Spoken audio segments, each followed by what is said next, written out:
नमस्कार विद्यार्थी मित्रांनो, स्वागत आहे पुन्हा एकदा नवीन व्हिडिओमध्ये। तर अजून एका झेडपीचं डीव्हीचं वेळापत्रक जे आहे ते प्रसिद्ध झालेलं आहे। डॉक्युमेंट व्हेरिफिकेशनचं वेळापत्रक प्रसिद्ध झालेलं आहे आणि पदं कोणते कोणते असणार आहे आणि कोणत्या दिवशी कोणत्या दिनांकाला त्यांचं डीव्ही असेल तर ती सगळी माहिती आपण बघणार आहोत।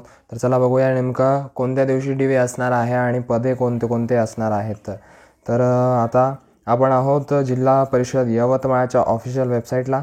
तर जिल्हा परिषद यवतमाळने आताच डॉक्युमेंट व्हेरिफिकेशनचं वेळापत्रक जाहीर केलेलं आहे त्यांचं। आपण इथे बघू शकतो चालू घडामोडीमध्ये कागदपत्र पडताळणी यवतमाळ सरळ सेवा पदभरती। तर इथे सुद्धा स्क्रोल होताना आपल्याला दिसत असेल। तर डायरेक्टली आपण सूचना बघूया नेमकं कधी जे डीव्ही आहे डॉक्युमेंट व्हेरिफिकेशन आहे ते होणार आहे।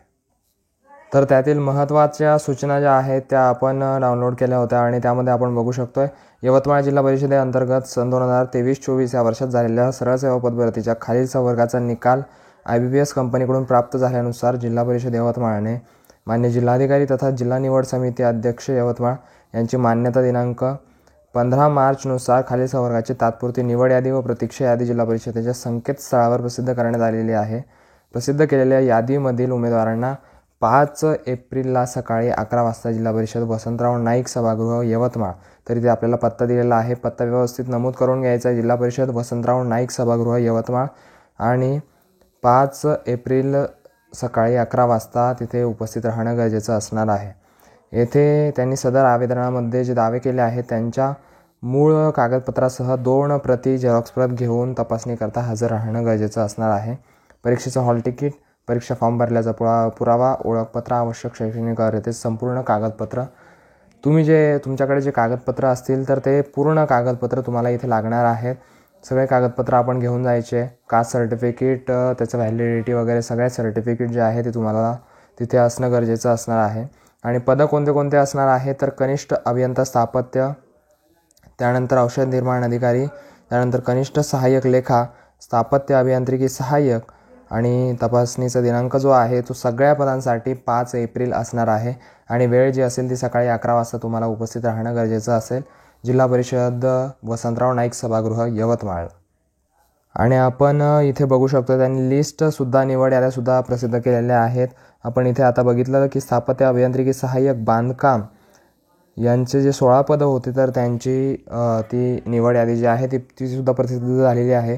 प्रत्येक पदाची प्रवर्गनिहाय यादी जी आहे ती प्रसिद्ध केलेली आहे।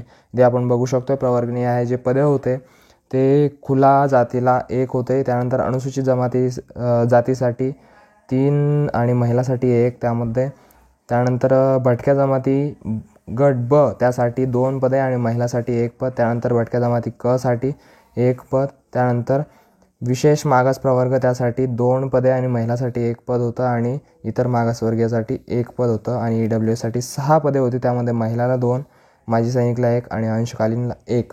तर अशा प्रकारे पदं होते आणि दिव्यांगांसाठी 2 पदे राखीव होते। तर अशा पद्धतीने पदांचा जो क्रायटेरिया आहे प्रवर्गणी आहे पद्धती तुम्हाला प्रत्येक लिस्टमध्ये दिसून येतील आणि अशी यादीसुद्धा तुम्हाला दिसून येईल। यामध्ये निवड यादीसुद्धा आहे, आपण बघू शकतो इथे निवड यादीसुद्धा तुम्हाला इथे दिसणार आहे आणि जी राखीव यादी आहे तर ती वेटिंग लिस्टसुद्धा तुम्हाला इथे दिसून येईल। इथे आपण खाली स्क्रोल केलं थोडंसं तर इथे आपल्याला प्रतीक्षा यादी दिसून येईल। वरती पूर्ण निवड यादी दिलेली आहे आणि प्रतीक्षा यादी इथे आपल्याला खाली दिलेली आहे। तर निवड यादी आणि प्रतीक्षा यादी एकाच PDF त्यांनी दिलेली आहे, तर ती व्यवस्थित बघून घ्यायची आहे आणि त्यानंतरच आपण तिथे जायचं आहे। तर तुमच्या निवड यादीमध्ये तुमचे गुण इथे दिलेले असणार आहे, त्यानंतर प्रवर्ग असेल, त्यानंतर शेरा इथे असेल, जन्मतारीख असणार आहे, अर्ज केल्याचा प्रवर्ग असेल, रजिस्ट्रेशन नंबर आणि रोल नंबर इतकी माहिती आणि तुमचं नाव इथे दिलेलं असणार आहे। इतकी माहिती तुमची इथे दिलेली असेल तर ती माहिती एकदा तपासून घ्यायची आणि काही प्रॉब्लेम असेल तर तिथे डॉक्युमेंट व्हेरिफिकेशनला गेल्यानंतर तिथल्या अधिकाऱ्यांशी संपर्क साधायचा आहे की इथे प्रॉब्लेम आहे वगैरे असं त्यांना व्यवस्थित सांगायचं आहे ते। तर ही यादी जी आहे ती प्रत्येक पदासाठी आपल्याला दिसून येईल। ऑफिशियल वेबसाईटला आपण बघूया। तर ऑफिशियल वेबसाईटला जर आपण बघितलं तर यामध्ये आपण इथे बघू शकतो आहे ZP यवतमाळ सरळ सेवा पदभरती उमेदवारांची कागदपत्र पडताळणी उमेदवारांसाठीच्या सूचना इथे दिलेल्या आहेत आपल्याला। इथे बघू शकतो कनिष्ठ अभियंता स्थापत्य, त्यानंतर इथे आपण बघितलं तर औषध निर्माण अधिकारी यांची जी लिस्ट आहे त्या लिस्ट इथे दिलेल्या आहेत आपल्याला.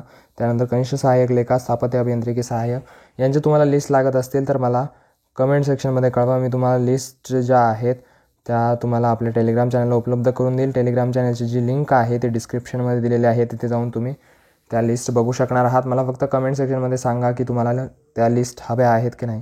त्या हव्या असतील तर मी तुम्हाला त्या उपलब्ध करून देईल. आणि इथे जे आपण उमेदवारांसाठीच्या महत्त्वपूर्ण सूचना बघितल्या त्यासुद्धा इथून डाउनलोड आपण करू शकणार आहोत. त्या तर मी टाकणारच आहे, पण त्यासोबतच ह्या टाकायचे असेल तर कमेंट सेक्शनमध्ये मला सांगा.